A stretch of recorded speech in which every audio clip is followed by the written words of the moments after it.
And welcome to the Unknown Webcast. This is just a bit of a trigger warning. For those who believe words are more injurious than sticks and stones, I really am so conservative, I can't turn left even when I'm driving. In addition to giving trigger warnings to our viewers, Ron Hensel and I both, that is, both of us, Both. drink All, coffee all for two your of us. protection. This week, our guest is Chris Martin, editor at BibleToLife.com. He has joined us to talk about his book, The Wolf in Their Pockets. My name is Don Vino. I'm president of Midwest Christian Outreach Inc. in Wonder Lake, Illinois, which produces the Unknown Webcast. And our senior researcher is Ron Hensel, who will introduce the sponsors of today's webcast. And here is Ronnie Baby. Greetings from sunny Florida, where the palm tree came out, saw its shadow, and now we have 12 more months of summer. Our sponsor for this edition of the Unknown Webcast is the Bible Buffet. It's not your father's worship experience, but it should be. The Bible should be yours. The Bible Buffet. Our regular legal disclaimer, our guest on today's webcast, insert name here, that would be Chris Martin, has no connection whatsoever to any of the satirical content of the Unknown Webcast, here if they're known as the webcast, although we probably will not mention it again. The satirical content includes any and all commercials, any credits, puns, smart remarks, or anything else that might fall under the definition of satire. In the meantime, Midwest Christian Outreach Inc. bears no liability for or responsibility for anyone's opinions regarding this satirical content. Yeah, Our we don't regular care. announcements. Notice the opinions. What's that, Don? We don't care what they think. We don't care. The opinions expressed on this webcast are ours and should be yours too. If you enjoy it, or if it really annoys you and you just want to inflict it on someone else to ensure your continued access, please go to MidwestOutreach.org, click the yellow donate button, and contribute as you feel led. And as you do, never fear. This webcast is Y2K compliant. And don't forget to subscribe to us on your favorite video channels. And now we introduce our very special guest to our live studio audience, Chris Martin. Okay, so I had to raise them from whatever state they were. Welcome, Chris Martin. That's obviously a fake live studio audience.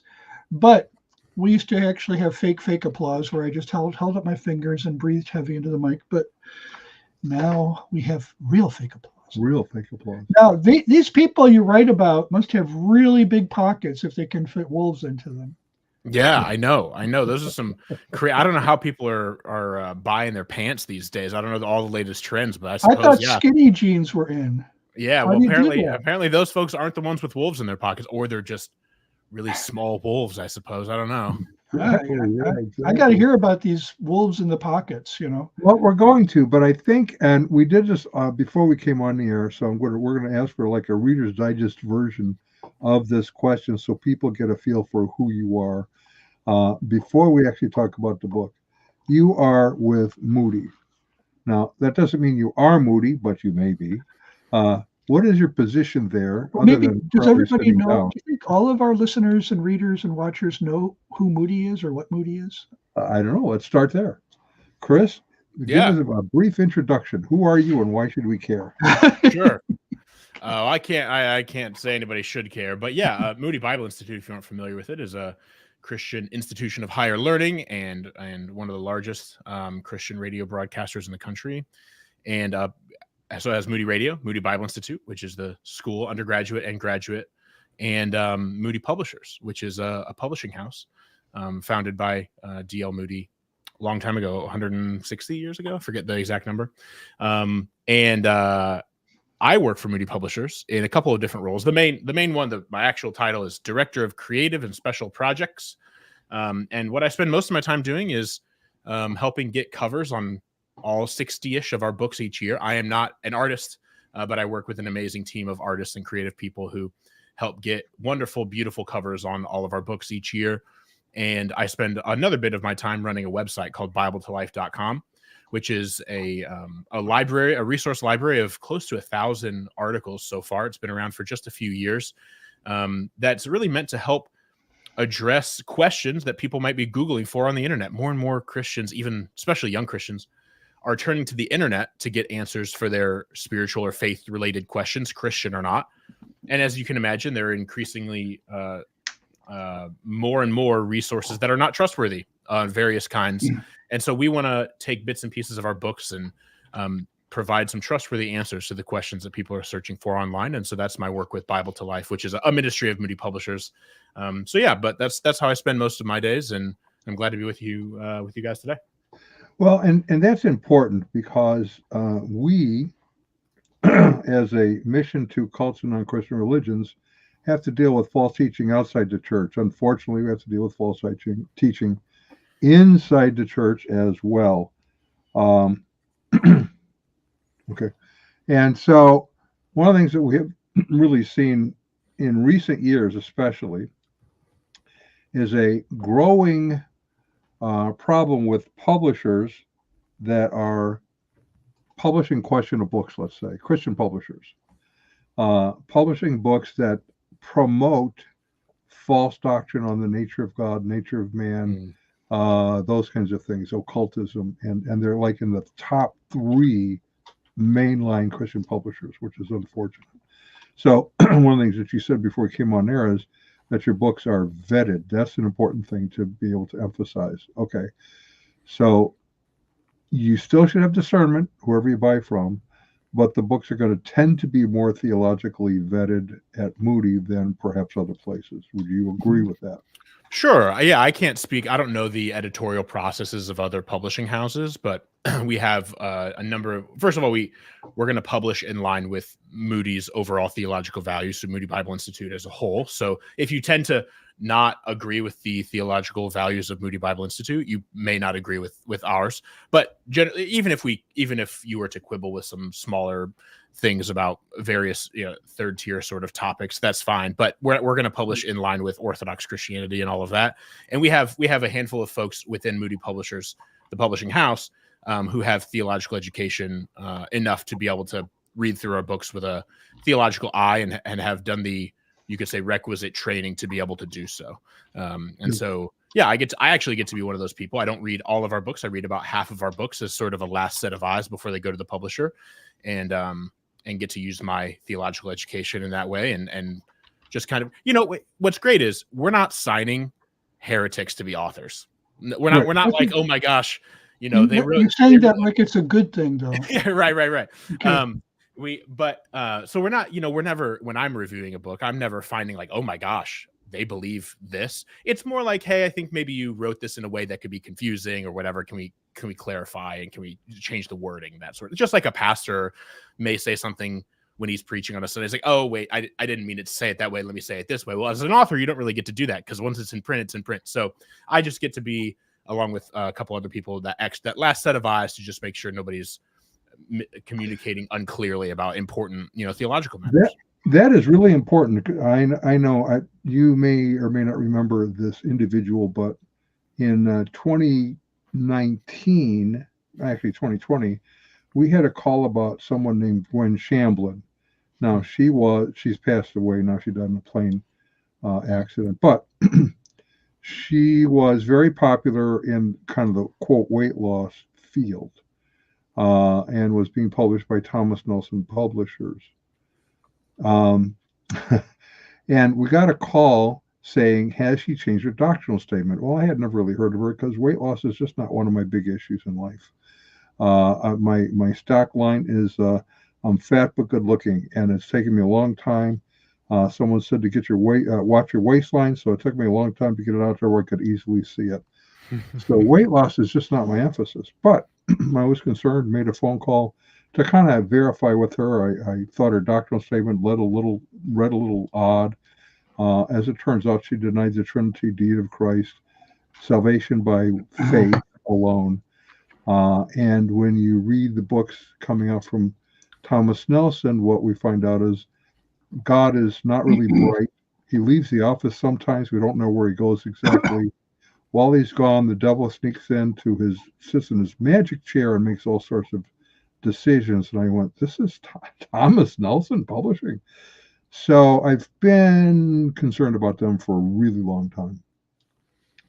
I only say that to say we try to let people know, always read with discernment. Some publishers probably just stay away from. So there's that. However, we're here to talk about your book. And I think it's a really important one for those who haven't seen it. I'm going to, there we go, screen share. I just got a new computer, and I'm trying to learn where everything is at right now. There we go. There we go. The Wolf in Their Pockets. 13 ways the social internet threatens the people you lead. So who is this book primarily written to, Chris? Great question. I thought of two primary audiences when writing this book. And so I suppose maybe it doesn't perfectly fit either of them, but I think it fits both pretty well. First, I thought of pastors and church leaders. So by that, I mean people who are on staff at a church as a pastor, or on staff at a church in a different capacity, or even are volunteer leaders in the local church, perhaps community group leader, children's ministry leader, youth ministry leader, whatever. That's the first primary audience, is pastors and church leaders. Secondly, parents. Now, I'm not a parenting expert, and a book on social media for parents specifically would look very different than this book. So I'm careful to say, like, this is not a parenting book. But they are already, I've learned just even the year or so since the book has been published, they're kind of the second most common audience behind pastors and church leaders, and understandably so, because really this book is for anyone who sees himself in a position of actively discipling other people. Now, we should all be doing that theoretically as followers of Christ, as we're called to do, but not everyone necessarily sees them that way. And at various seasons in life, we may see ourselves as, being discipled, maybe more than we're actively leading others in their faith. But for those who, can see very explicit ways, whether because it's their job, because they're leading a small group or serving in their student ministry, or because they're a parent and they're trying to disciple their children, this book is really for those people, and it's for this kind of message, or this need that they feel. I see social media affecting the people that I lead and that I disciple. Right. Usually in some negative ways. And I don't know what to do about that. What should I do about that? And The Wolf in Their Pockets is really written to help address that need. It's so when you say I see, you're talking about you, Chris. You do. Well, no, like the audience, like whoever wants to pick up the book. Like if you find yourself saying, man, I see people in my life, my kids, my 14-year-old, or the 30-year-olds in my small group, or if you're a pastor, the people in my congregation, I see them being warped by social media in some really bad ways. And I don't really know what to do about it. I don't feel like I have the tools to do anything. Where should I turn? The Wolf in Their Pockets is for the person who feels that way. Now, whereas I wrote a book previous to this called Terms of Service, The Real Cost of Social Media, which it's a little bit different. Like that first book, Terms, is more of like a mirror book. It's more like I can sense myself having an unhealthy relationship with social media. What should I do about that? That's more the message of Terms of Service. It's kind of like a reflection, do some self-evaluation. The Wolf in Their Pockets, I would almost call it more a leadership or discipleship book, like leading in a social media world in a sense. And so that's really who it's for, is for those people who find themselves leading people who are increasingly being discipled by social media more than they're being discipled by people in their lives. Isn't being discipled by social media kind of like this generation's version of being discipled by television and the movies? It's just only now it's different, isn't it? Yeah, it's different.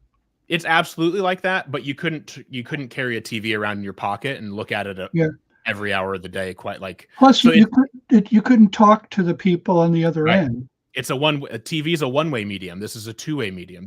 It's what I've always said is like, it's like that, but like way worse or way more powerful, to make it more neutral. It's like that, but literally at the speed of light, given fiber optics, and going both ways. So exactly what you said. It's similar, but I think it's incredibly more impactful for those reasons. It's funny you should mention fiber optics. When I was a kid, my parents subscribed to these encyclopedia yearbooks by the Grolier Company, and so I would go through them. There was a one for each year, and I think it was in the 1960s in the science section. They had an article about fiber optics. It was like a brand new thing, fiber optics, and I didn't really get it. I didn't understand how light could carry sound. It's really carrying digital information. That was like totally over my head. looking back on it now, it's like, wow, look at where it has gone. And it was just like some kind of obscure, arcane scientific thing, technological thing at the time. Yeah. Yeah, it's crazy. Yeah. So one of the things that we have written on extensively and talked about, and Tom Holland, who's an atheist, oddly enough, has confirmed what we're saying, is it took about 300 years for the church to transform pagan culture into what is now Western society.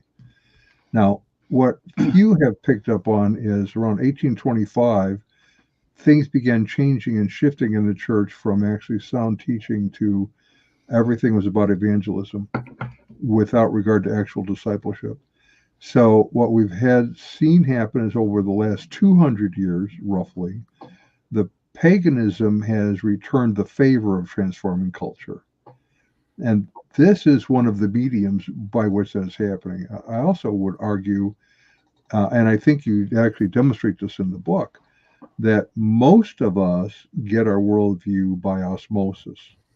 It's the people we hang around with, the books we read, if we read books, the interactions we have with friends and family, that is now being extended globally. So I want to read this quote. It's about 2 paragraphs, and I think it's really important because it's sort of, for me, is the heart of the book.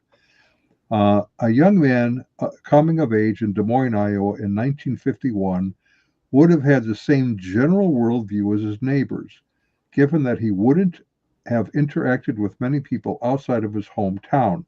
He likely saw the world from the same ideological perch as his barber, his parents, and his priest. Any exposure to the outside world would have come from the newspaper or radio reports of the broader world, or maybe the tales of a local war hero or businessman passing through town. Until he went to college, if he went to college, the most formative force on the young man's worldview would have been his family, friends, and broader community. So by osmosis, peer pressure, you're shaped in how you think about the world.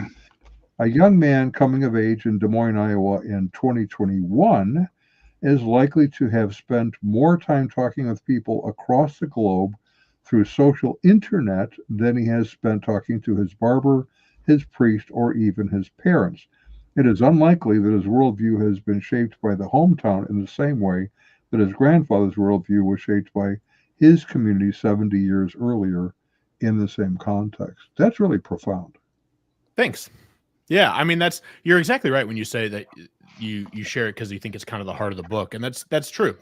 I think that's a fair. I struggle, to boil a book down to a thesis, but if that sort of illustration could be a thesis, that's as good a one as any for the book. And I think I served for 15 years in student ministry. I served from the time I graduated high school until just this past year, and it's been weird not being in student ministry this school year, but what I can reflect on in those 15 years that I spent is what I wrote there that you just read proves totally true. I mean, there are so many teenagers today, and this is not a young person issue, which we might get to that. Social media impacts boomers as much as it impacts Gen Zers. So let's not get crossed up and think this is just a young person issue, but especially someone who's coming of age in the 21st century and in our time right now is going to be influenced by a more global set of worldviews than a more local set of worldviews like they would have been 50, 60, 70 years ago. And I think that impacts how we do ministry today and how we think about doing ministry to all kinds of people, young or otherwise, frankly. Yeah. Yeah, you had, I forgot to mark it, but you had kind of an age break of, if you're this age, you're generally going to hold the same worldview as those around you. If you're under this age, it's going to be changing to be more of a global agreement with those. Say you're in Wonder Lake, Illinois, in that age group, you're more likely to agree with somebody in, I don't know, Budapest, than you are with your neighbor that lives next door. Yeah, by that's virtue exactly of who right. you're learning from. Pardon? Yeah, right. Yeah, that's exactly right. And we're talking averages. So we're talking like Right. we're trying to find a slice, a vanilla slice of the culture that isn't the same general neighborhood ideologically. Because, I mean, in the 1950s, I think Milwaukee, Wisconsin had a socialist mayor. So there's always been diversity. There's always been kind of these weird pockets of, well, maybe they even weren't that weird, but there was a general cultural ethos that most people kind of fell into. Yeah. I mean, I can say I was born in 1990. And I think I read about this in the book a little bit, but like I grew up in a home in the 1990s and early 2000s where like my dad worked for IBM, which at the time was kind of like the Apple computers of today, meaning like very cultural. Like most people don't think about IBM today. They're usually doing like business to like B2B server sales and stuff like that. They're very not culturally relevant. But in the 90s and 2000s, they were like a cool tech company. Like they were the way through IBM computers is often how people were getting computers into their house for the first time. And so my dad worked for them. And we always had like, I was getting on the internet in kindergarten and first grade in 1995 and 1996, when most of my friends didn't have computers until 4 or 5 years later. Adults weren't getting on the internet too much in 95. I know. And so I was learning. I was. And you could say like, oh my gosh, who would have let their kid on the internet? Who would have let a 5 or 6 year old on the internet? There wasn't anything there in 1995. No, right. Like I wouldn't have known how to get in trouble even if I wanted to. So it's not.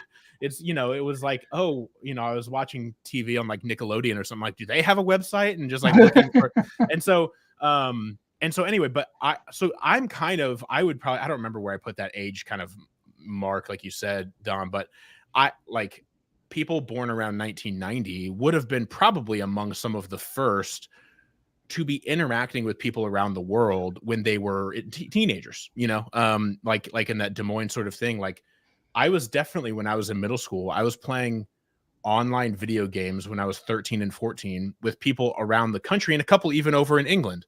And so like we would hop on multiple times a week on a TeamSpeak server and play video games together. And I was hanging out with these people around the world for as much time as I was hanging out with some of my friends I was walking the halls with. And so I was, learning about all different kinds. I had friends who lived in California on the internet. I had friends who lived in Florida on the internet, people who lived in London. And like, I was interacting with all of these most of us were Christians. That's kind of part of why we were getting together and playing games. So I wasn't interacting with all kinds of different, religious worldviews, but I was definitely like getting a cultural experience that my dad didn't get growing up in Lafayette, Indiana in 1960 and 70, And so I think that's a cool thing about the internet, but at the same time, it's something that needs to be taken with care and engage with caution and concern, especially the rate at which it's happening with our phones. By the end of the 90s, the issue of should pornography be banned from the internet. I mean, it's ironic that the Democratic administration of Bill Clinton was the one who made the effort to ban it, to criminalize it, right. And they were shot down by the conservative, and I don't know if it was just the conservatives on the Supreme Court or just the majority who saw it as freedom of the press, free speech issue. Right. So we saw the dangers. The people tried to make laws to prevent it, but here we are. Indeed, yeah, and it is not so much on that issue, but on a bunch of issues regarding internet and internet use and internet content. We're seeing this a lot with social media now. Is it can be hard to walk the line of how much government intervention is appropriate and how much is crossing the line. Because while we would all agree that we'd all probably be better off had the government banned internet pornography in the 90s, one would have a legitimate question of, well, if they're going to ban that, then what else will they ban? That's a fair question to ask. And now today, I make a pretty good case. I think that social media should be regulated by the government. Now, I'm not a huge fan of government regulation any more than necessary, but I think it's important that somebody step in and hold these companies accountable, because no one else is holding these companies accountable for a lot of the ways that they're mistreating users. And so while I'm not one to advocate for more government intervention where unnecessary, I think, if you want to start going that route, like a lot of parents today feel totally helpless, and I don't blame them, because these companies are hiring incredibly brilliant biologists and biotech people who are engineering these apps to addict children. And so if it's kind of like, if the government's not going to help, who else has the power to regulate these companies? And so that just like, those issues are really tough. And I'm really glad, frankly, in a time when there's so much division that's so deeply rooted around so many issues, that a lot of these issues, there tends to be some more bipartisan cooperation regarding just protecting children from companies misusing the internet to make a profit. Well, in some ways, but they also, in the process, are trying to regulate the information that is legitimate but might transform your worldview, say, toward Christianity. That is not well liked in the social circles. In fact, I was just watching a couple days ago, one of the Senate hearings was questioning individuals who are working with AI as additional help in censoring things on the internet. And the question was, will this improve the quality of the material, or will it increase censorship? And they said it will increase censorship. So what's going to be censored? Well, that will be regulated by whoever writes the programs. Sure. Right. So that's a problem, I think. Now, Yes. you and I aren't going to solve this, and they're not going to ask me my opinion. So whatever. Here we are. Here we are. But we do, because worldviews are being changed, it is making things more difficult in the church than outside the church. I spend, as I shared before, time hanging around with Wiccans and Druids and so forth, and Buddhists and Hindus. I go to those kind of events, but I'm pretty well founded, so I'm not going to be that easily deceived. And it is for the purpose of sharing the gospel with them. And I also take people that I'm discipling along so they can see how this actually works. Now, that's not for everybody, but an important element is being discipled, having a sound biblical worldview before you do that. That should apply in your internet activity and almost never does, which means many are picking and choosing what sort of theology that they want to hold on to, and they're bringing it into the church. And we have a sponsor that talks to that issue. Yeah, we sure do. And they have some questions. Are you tired of hearing all about the difference between the milk of the word and the meat of the word? Are you wondering when your church is going to get around to serving the ice cream and cheesecake of the word? Does your pastor take that whole Bible thing way too seriously? Well, then you need the Bible Buffet. You need to look into this. It's not your father's worship experience. Everything at the Bible Buffet is prepared with your comfort and enjoyment in view. Everything there is gluten-free, trans-fat-free, and truth claim-free. And all of their dishes are piping hot and ready to eat. And even during COVID, they were always open, thanks to Bible Buffet carryout. Their regular Sunday specials include Arian appetizers, Sabellian succotash, Galatian goulash, Gnostic nut salad, Pelagian pie, and Socinian salad. And don't forget, the Bible Buffet is a fully accredited ministry of the Church of Smorgasbordianism. The Bible Buffet, it's not your father's worship experience, but it should be yours. So check in there. We got something for everybody. Yeah, we do. So as we kind of turn the corner here, you had mentioned you were on the internet in around 1995. My wife and I started around 1992. We are some of the very early users of AOL. In fact, so early we don't even have numbers behind our screen names. And for us, we did it for the purpose of being able to interact with Jehovah's Witnesses in the chat rooms. And we had a great deal of interaction. It was very interesting.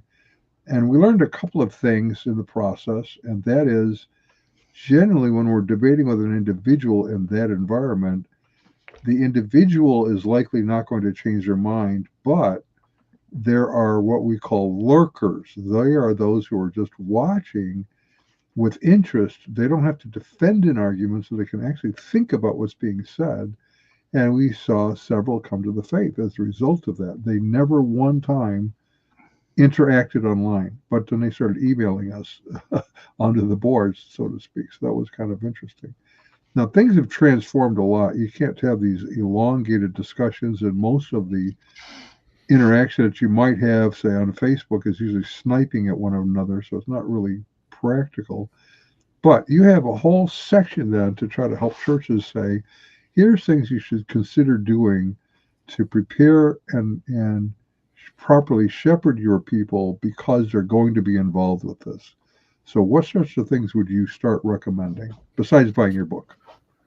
Yeah, man, that's a great question. I think what could a church, what could pastors, what could a church do to help? I think, I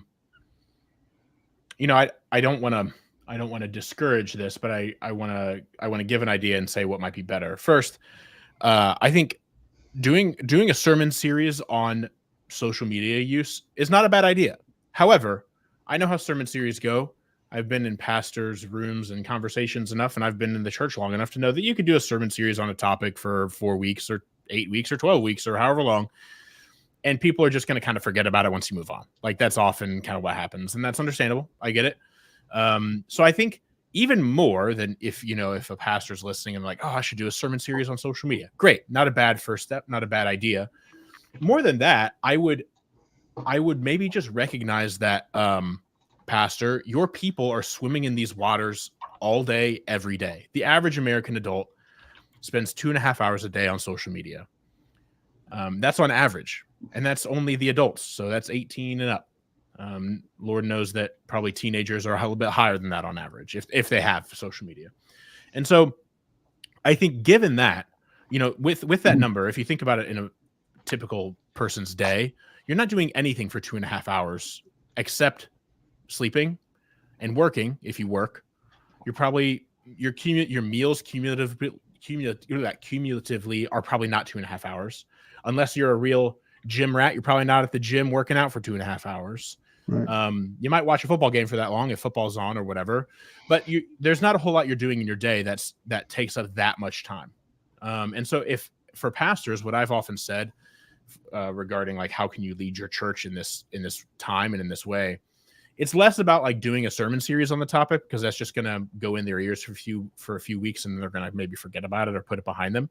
I would say like weave in illustrations or applications regarding social media to sermons all the time, like that, and make it a part of small group curriculum. Like what you're encouraging. Everyone does small groups differently, so it's kind of hard to advise on that. But like, if you have small group leaders and you're giving them topics or questions that small group leaders could be asking regularly in a smaller group community group environment, making social media use and social media engagement a part of that sort of curriculum.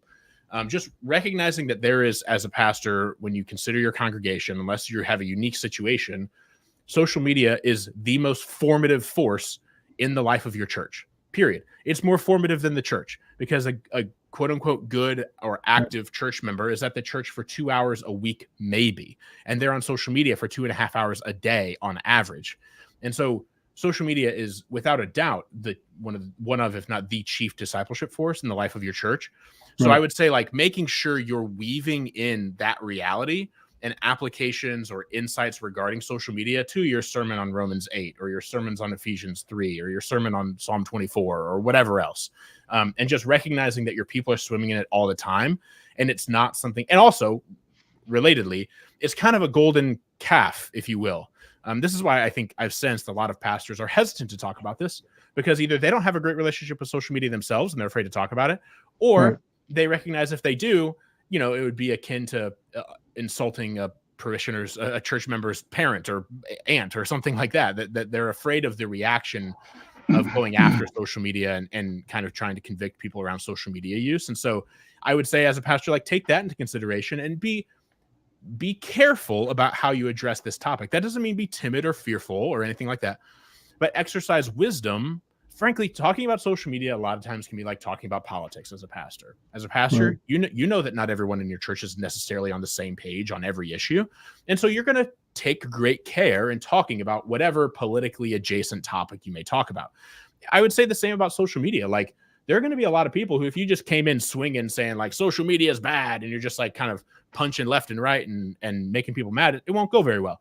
But if you can exercise some grace and recognize people feel some shame around their social media use or things like that, I just think having great care as a pastor and church leader in communicating effectively is only going to help you address this kind of touchy subject. So those are a few tips I've talked with as I've spoken with pastors the last couple of years as I've been working on this book and then having had it published. Well, what you're saying is important because the medium itself is not the issue. It is what you come across and how you use the medium that is an issue.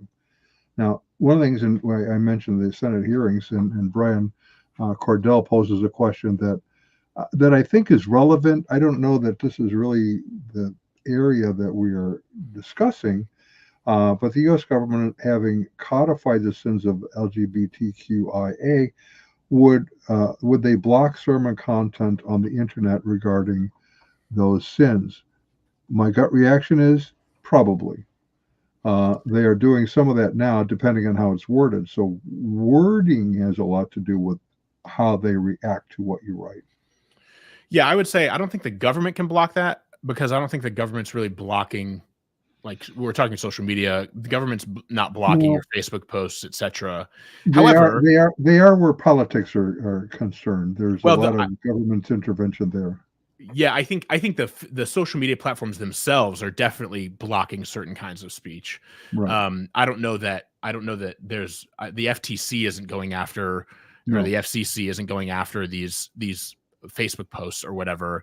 However, here's the thing that we need to remember, and a lot of folks listening, particularly of the conservative persuasion, probably aren't going to like this, but it's the reality. Platforms like Facebook, etc., these social media platforms are private companies. Frankly, they can do whatever they want regarding speech.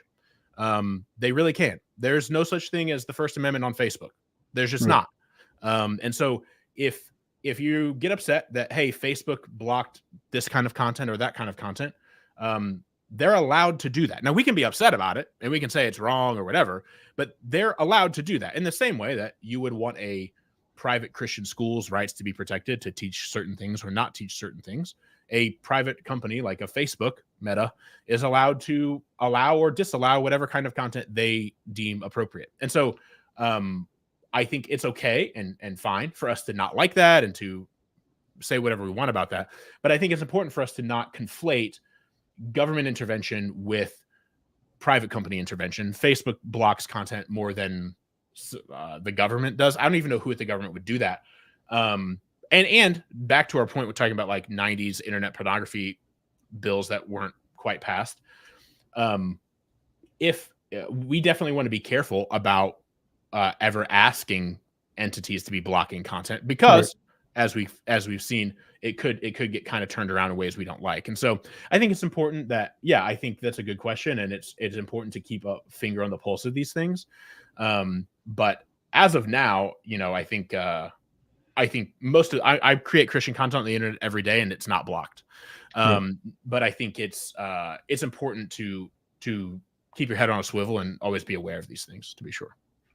Right. We've been at this for a long time. We've had a webcast for 6 or 7 years now, and I don't think we've had anything blocked on there. And we do take on these issues.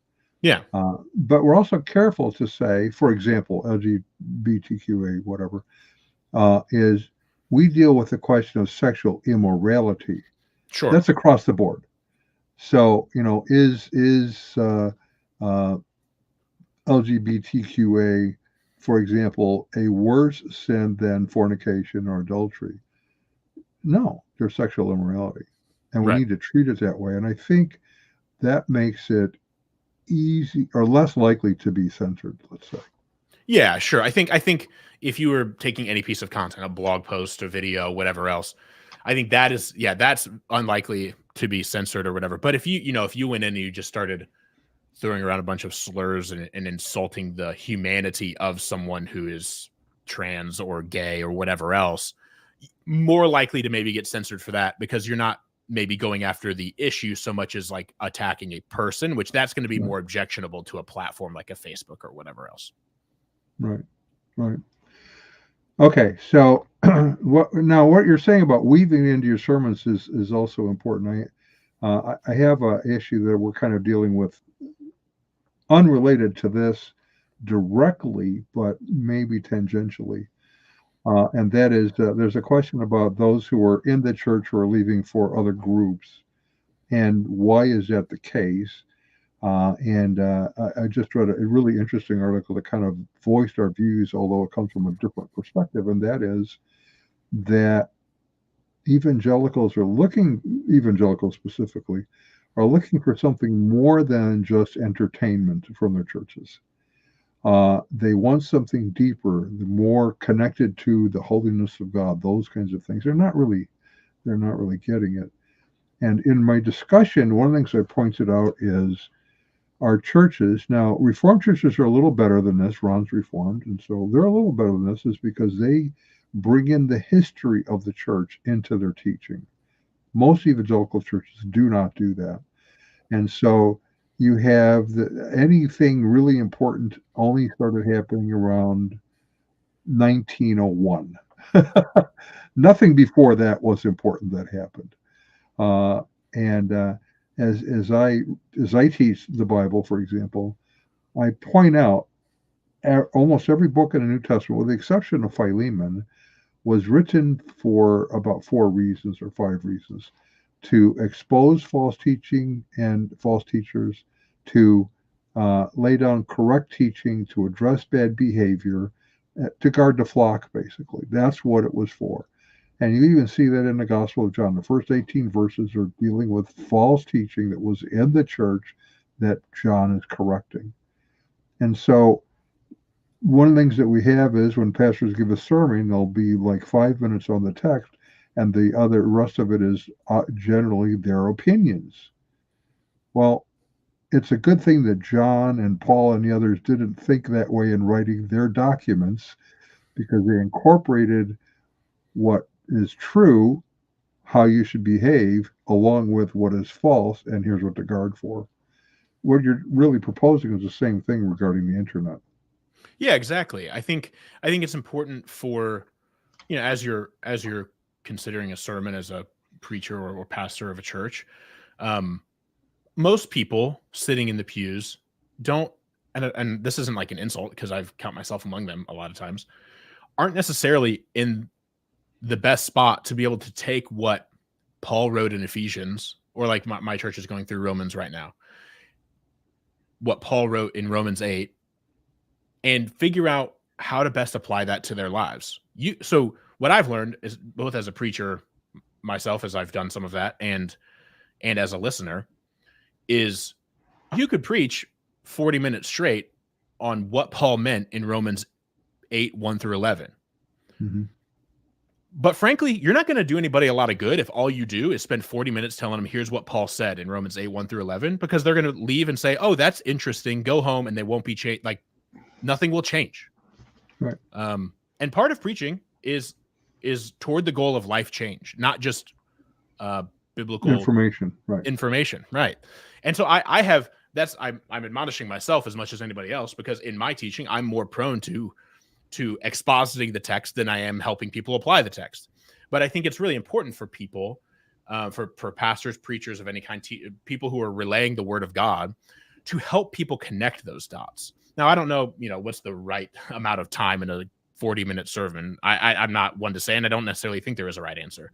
But I think it's important for pastors to be able to take a text and say, okay, and think through the lives of their people and say, in what areas are my people struggling the most, living the most? Like, where are my people spending the most of their time? Well, in a given church, the average person's probably spending 2.5 hours on social media. So how does Romans 8, 1 through 11 apply to our relationship with social media? How does it, and figuring that out, I think is good for a pastor, just to bring that, the evergreen, always true, unchanging word of God to a person sitting in their pew in 2024. To borrow a cliche from a more traditional form of media, this isn't the first time we've seen this movie, is it? No. And by that I mean, when movies came out, what you tended to have, well, okay, let's go back even further. Actually, I'm not sure it is further. First you had movies, then you had radio.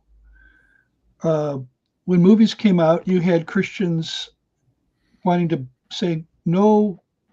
I mean, when I was a new Christian, Don, you were too, people wouldn't even go to see The Hiding Place, Right. a Billy Graham film, because it was in a movie. They were in movie theaters. That taboo was still strongly in place.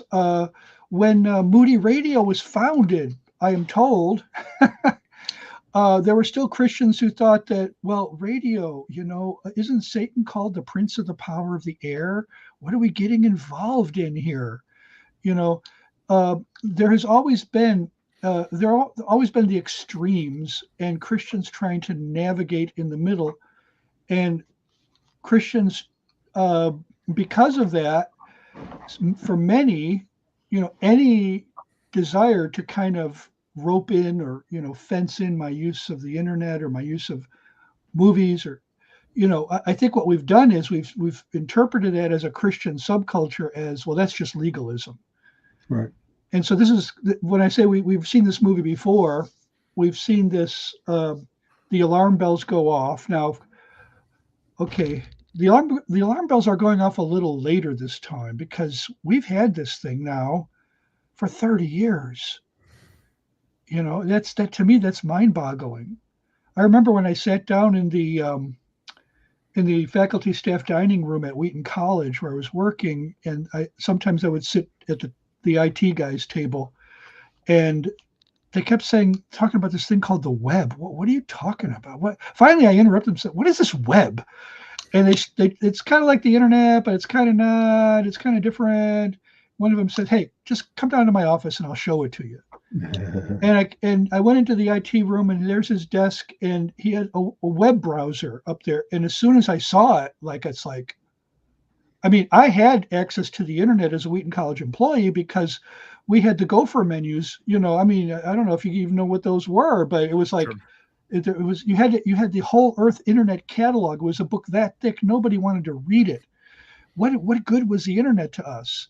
But now as soon as I saw it, I saw where this was going. This is going to be amazing, because I had a Macintosh at home, and I knew what graphical user interfaces did to computing experience.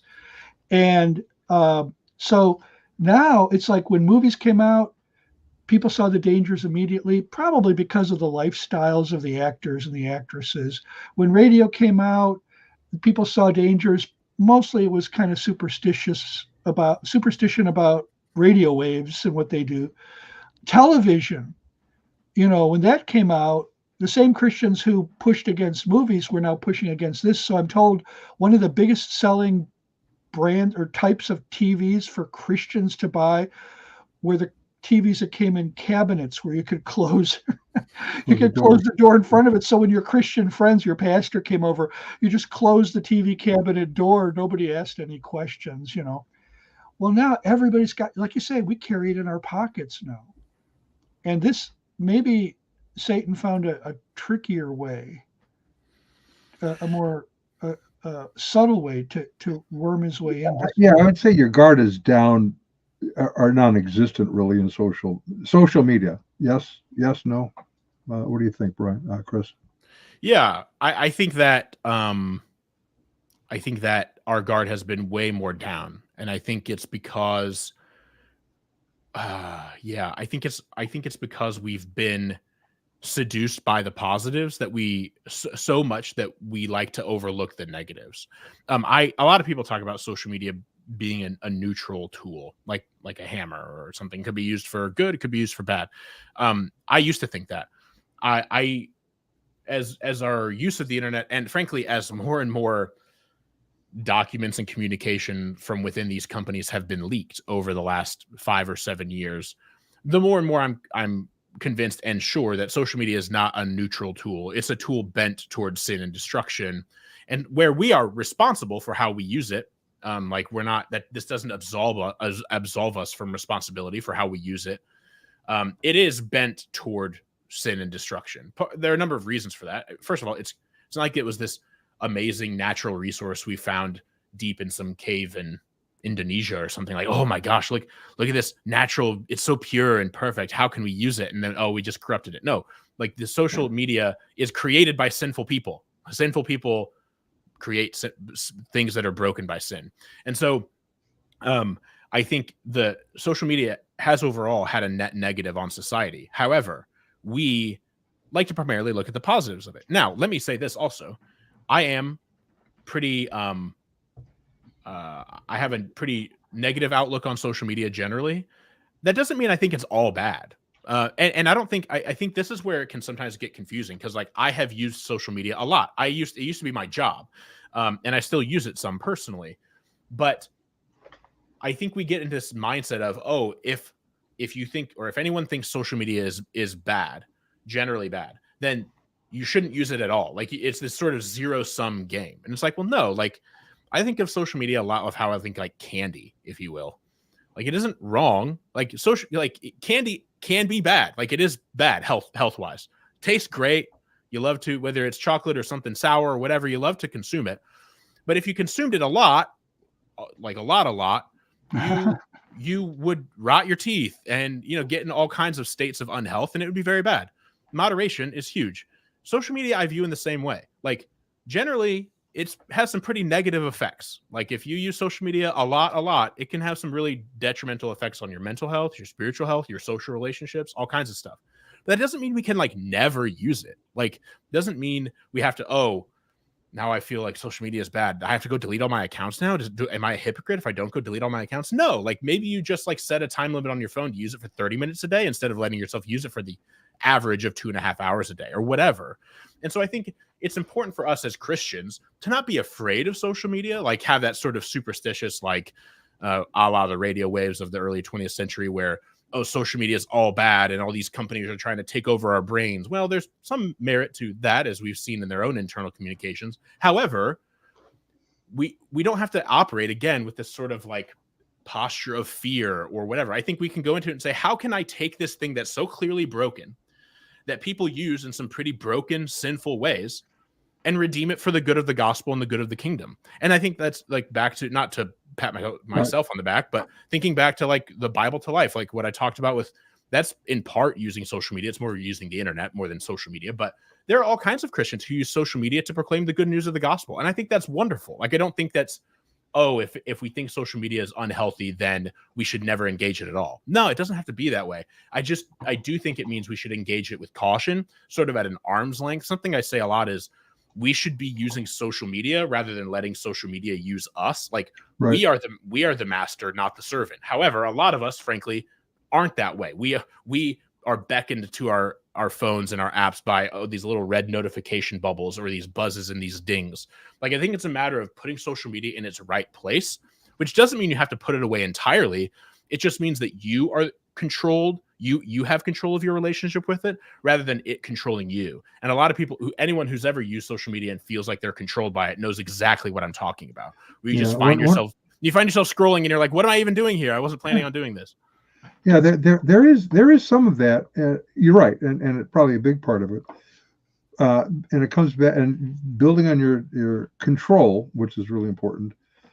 One of the things that seems to be missing and out of control for many is they feel like they have to argue every point on social media.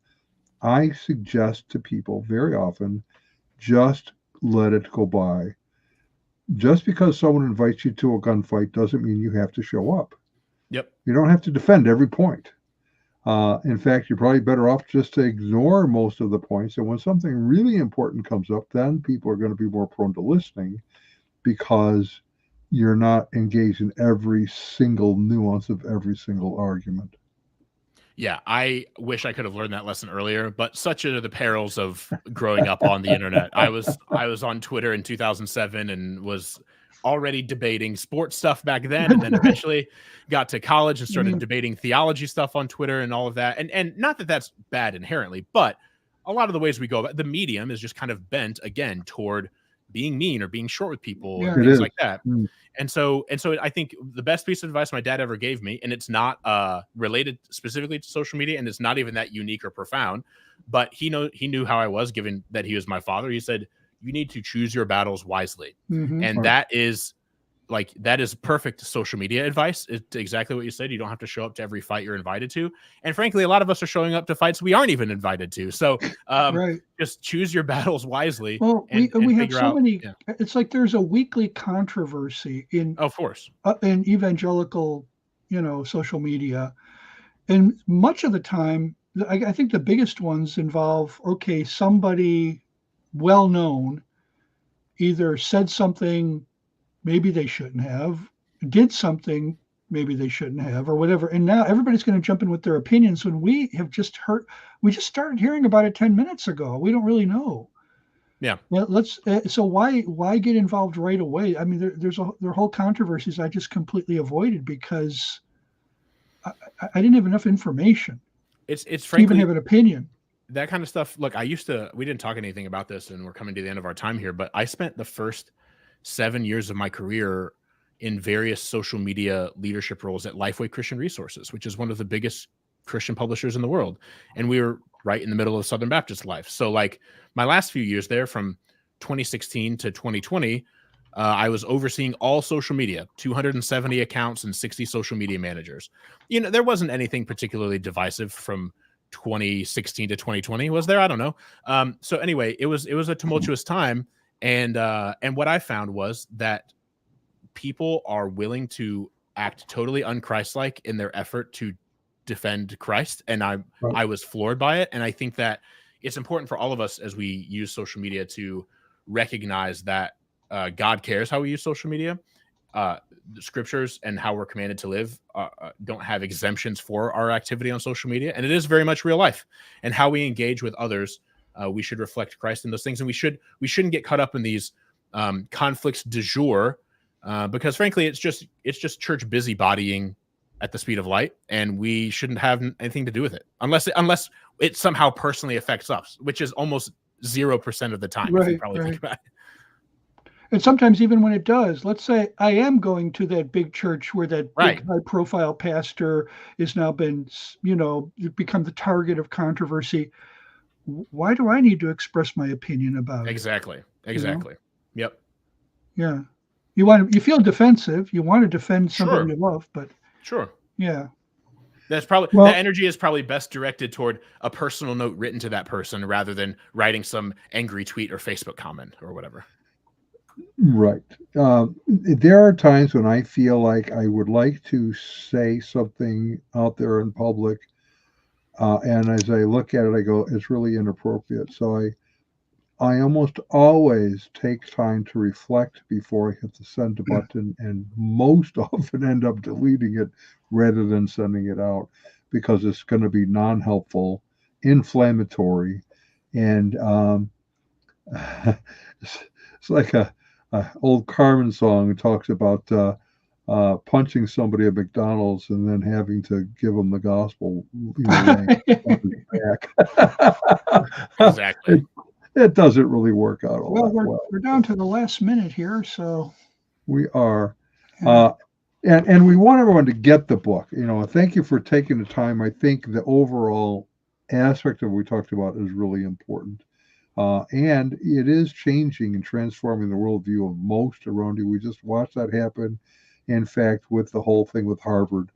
As the anti-Semitism revealed itself there, it went international within hours, largely because they all are believing fundamentally the same thing. So, Ron, would you care to walk us out? Yeah, let's give credit to whom credit is due. Our resident cult leader profiler is Neil Before Me.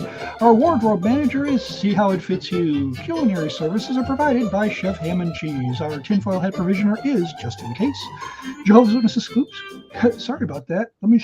Let's do this again. Our cult leader profiler is Neil Before Me. Our wardrobe manager is See How It Fits You. Culinary services are provided by Chef Ham and Cheese. Our tinfoil hat provisioner is Just In Case.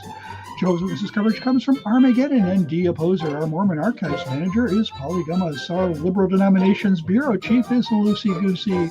Transgender issues coverage comes from Ben Hur. Our special correspondent for cults based on the Hindenburg disaster and flying turkeys, Ode to Humanity. Our fact-checking supervisor is Yole Pulling. Technical assistance comes through Murphy Research. Our legal advisors are at the law firm of Dewey, Cheatham & Howe. Our grievance resolution director is Giovanna Pisami. Director of Privacy Assurance is Wiretapping. And original idea sourcing comes from Drew A. Blank. The Unknown Webcast is a production of Midwest Christian Outreach in cooperation with Emergency Manicure Productions, both of whom are solely responsible for this content, although you will never be able to prove that in a court of law. Never happened. Not at all. Well, thank you, Chris Martin, for Thank stopping in. you, Chris Martin. Of course. And for those who are interested, tonight we're starting a study with Dr. Don Williams on the Apostles' Creed. You That's can join us at 8 accessible o'clock through Central. Midwest Christian Outreach Facebook page and anything else? Yeah, YouTube, our YouTube page, Facebook page, Twitter, a couple other places. So, all right, Chris, thank you so much. The little Leave studio is red with a white X, and you can see yourself out. Thanks, fellas. Thank you.